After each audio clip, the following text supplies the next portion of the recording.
오늘도 찰리형 시청 감사드려요. 구독, 좋아요 부탁드려요. 안녕하세요, 찰리브라입니다. 오전에 이미 바로 FOMC 전이기 때문에 변동성이 극심해질 거고, 또한 FOMC가 끝났다고 하더라도 이번 달 말까지는 롤러코스터 장세가 상당히 극심할 거다라고 저도 언급을 드린 것 같은데, 이번 영상에서는 한 번 더 일정을 말씀을 드릴 거고, 오전서부터 지금 현재까지 나와 있는 뉴스 중에 굵직한 이슈들을 몰아서 말씀을 드리려고 해요. 이게 뭐 트레이딩 하시는데 도움이 될지 어떨지는 모르겠지만, 어쨌건 그런 관점에서 말씀을 드리는데, 일단은 보이저 거래소, 셀시우스, 3어로우 캐피탈, 그리고 제일 마지막에 루나 같은 경우 지금 한국 거래소에 압수수색이 들어갔다. 그 결과가 아직 발표된 건 아무것도 없는 현재의 상황이고, 일단 보이저 거래소를 눈독들이는 FTX하고 알라메다라고 있는데, 이 두 개의 거래소가 지금 헐값의 보이저 거래소를 인수합병하려고 지금 하는데, 그래서 별의 별 얘기가 지금 다 나오고 있더라고요. 근데 여러분들이 아셔야 되는 게 뭐냐면,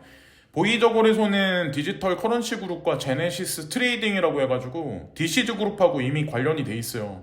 그러면 FTX하고 DCG 그룹은 아무런 관련이 없을까? 소프트뱅크하고 아무런 관련이 없었을까? 비하인드의 자본의 흐름이 다 이렇게 하나의 선으로 연결돼 있는데, 사실상 이것도 이미 약정된, 예고된 인수합병이지 않을까라고 전 생각을 합니다. 지금 너무 헐값에 인수하려고 하는 거 아니냐, 이렇게 보이저에선 얘기를 하고, FTX 같은 경우는 너네가 시간을 질질 끌면 고객들만 피해를 본다, 이런 식으로 지금 주장을 피는데, 사실 이미 결론 났다고 저는 생각을 합니다. 자, 어쨌건 여기 코인을 예치해 두셨는데 못 찾으시는 분들 같은 경우는 아마 긍정적인 결론이 나올 거예요. FTX하고 관련돼 있기 때문에 그게 아마 실마리를 풀어갈 거라고 저는 생각하고, 셀시우스는 25일날 청문회 결과가 발표된다라고 얘기가 있었는데, 그 결과가 오늘 중에 아마 나올 거예요. 미국 시간으로 오늘 중이니까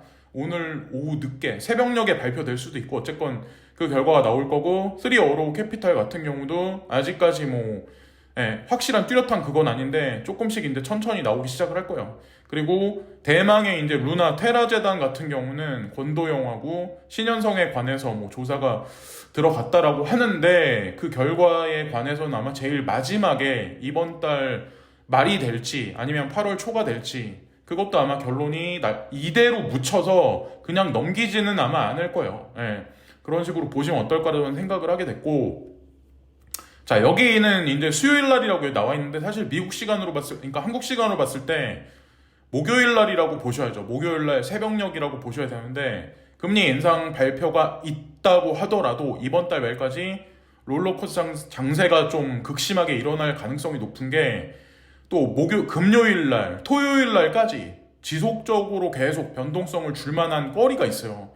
2분기 GDP가 또 발표가 되고, 실업자 청구자 지수, 그리고 인플레이션 지수, 그리고 소비자 신뢰 지수까지, 이게 다 전반적으로 크립토 시장에도 아마 영향을 미치지 않을까. 그리고 많은 사람들은 집값이 60에서 70%가 향후 몇 년간에 폭락할 거다라고 예측을 많이 했었죠. 왜냐면 집을 가진 사람보다 집을 못 가진 사람이 많기 때문에. 근데 이 기사가 아마 어저께 오후에 여러분들 보셨을 거예요. 그래서 지금 다주택자들이 버티기에 들어갈 수 있게 정부에서 지금 도와줬다. 예를 들어서 1억이 넘게 세금을 내야 되는 사람들 같은 경우는 한 2천만 원이면은 땡칠 수 있게 지금 그렇게 됐고, 그렇다고 하더라고요. 제가 이 기사를 TV에서도 봤고 공중파에서도 봤고 이 기사를 찾아봤는데, 어쨌건 이렇게 됐어요. 그러니까 제가 그저께 영상인가에서 말씀드렸다시피, 집값이 폭락을 하면 시중 은행들도, 제1금융권에 있는 은행들도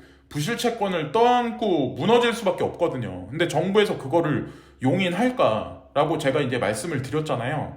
여기서 버티기 작업 들어가고, 법인 같은 경우는 법인세를 인하해준다 이런 얘기 있잖아요. 그러면 법인들 중에도 대출 여력이 있고 현금 유동성이 있는 그런 법인들이 부동산을 어느 시점이 가면 아마 싹쓸이하면서 지지하는 어떤 그런 형태가 나오지 않을까 개인적으로 이제 전 그렇게 생각을 합니다. 뭐 폭락한다라는 얘기 하시는 분들이 많겠지만 어쨌건 서민한테 좋은 정부는 아니고 서민한테 좋은 정책은 절대로 아니라는 거죠. 예. 폭락하기를 기다렸지만 어쨌건 그렇고, 그리고 이거는 지금 유로존하고 러시아에 관한 얘기인데, 가스 공급에 대한 러시아의 위협은 상승하는 금리와 결합하여 EU의 경제를 위험에 빠뜨립니다. 월스트리트 저널에서 이 얘기를 했다는데, 저도 이 비슷한 얘기를 지속적으로 언급을 드렸었죠. 그리고 22에서는 11년 만에 금리 인상을 0.5%를 단행을 했었죠. 그리고 올 하반기까지 두 번의 금리 인상이 사실 남아있는 현재의 상황인데, 과연 어떻게 할까?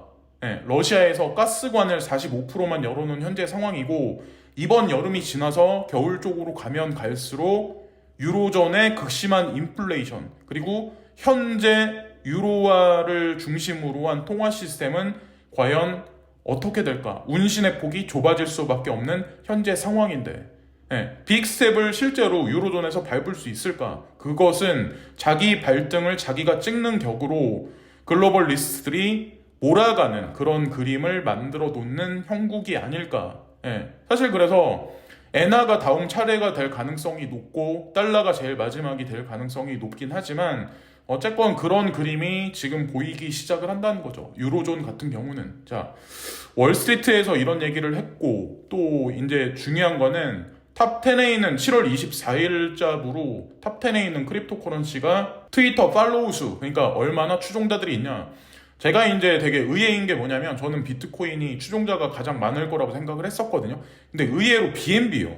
BNB가 9.22 밀리언, 비트코인이 5.41 밀리언, 3위가 의외로 도지코인 3.43 밀리언, 그리고 시바이누가 3.42, 이더리움이 2.70, 이더리움이 세 번째나 두 번째 정도, 그러니까 세 번째 정도 있을 것 같았는데 의외로 도지와 시바보다 밑에 쪽에 있네요. 근데 그 이유가 트위터 같은 경우는 아무래도 머리 노란 친구들, 백인 친구들이 좀 많이 사용을 하기 때문에 이런 게 아닐까 저는 이제 생각을 한번 해봤어요.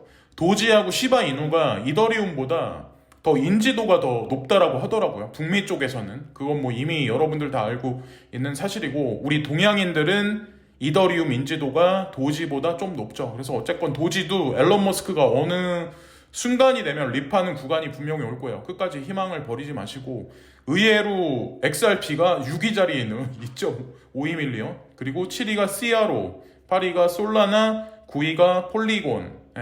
여기까지만 말씀드릴게요. 자, 그리고 자넷 옐런 재무장관님이시죠. 이분이 이제 뭐라고 말씀하셨냐면, 그렇게 말씀하셨다는데요. 인플레이션이 그렇게 극심하지가 않은 것 같은데? 아직까지 미국은 리세션에 들어가지 않은 것 같은데? 라고 이분이 직접적으로 오늘 오전에 언급을 하셨대요.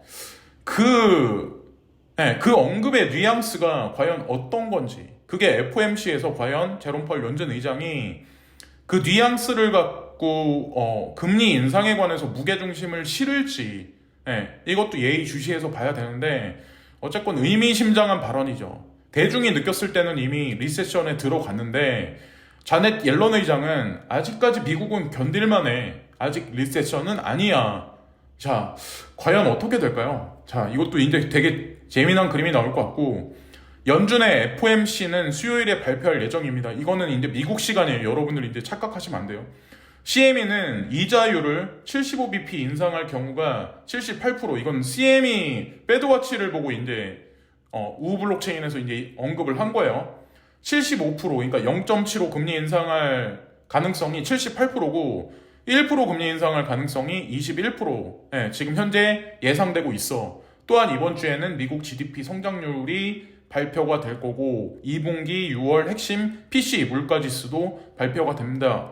제가 첫 번째 영상에서 했던 말 그대로 지금 우 블록체인도 똑같이 지금 하고 있죠. 아마 다른 사람들도 비슷한 얘기를 지속적으로 할 가능성이 높고, 지금 이 상황으로 가면 0.75% 금리 인상될 가능성이 지금으로서는 상당히 높아요. 그러니까 만약에 0.75 금리 인상해서 시장에 안심을 준다고 하더라도, 또한 이제 발표되는 GDP 성장률과 뭐 PC 물가지수, 실업자 청구자 지수가 있기 때문에 제가 롤러코스터 장세가 예상된다고 이제 말씀을 드렸던 거예요. 그리고 비덴트, 빗썸, 뭐 미국 FTX와 매각 협상 소식의 주가가 헐헐 날고 있어. 제가 이거를 뭐 사서 있지는 않기 때문에 제가 이거 뭐 지금 시세가 어떻게 흘러가는지는 모르겠는데 어쨌건 뭐 지금 그렇다네요. 지금.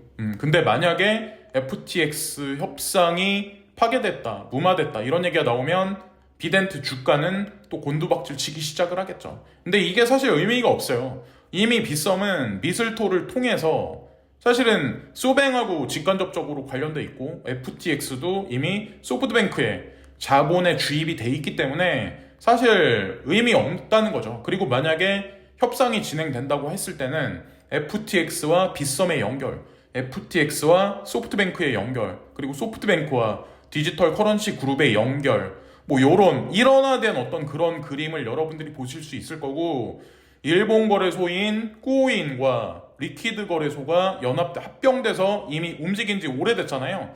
그 거래소들이 다 연결돼서 연합체로 움직인다는 거죠. 겉에서 봤을 때는 자웅동체가 아닌 것 같지만 이면을 봤을 때는 자웅동체라는 거죠. 몸은 하나죠. 머리는 여러 개라도. 주인이 하나니까. 자, 여기까지 말씀드리면서 이번 방송도 마치겠습니다. 감사합니다. 오늘도 텔리온 시청 감사드려요. 구독, 좋아요 부탁드려요.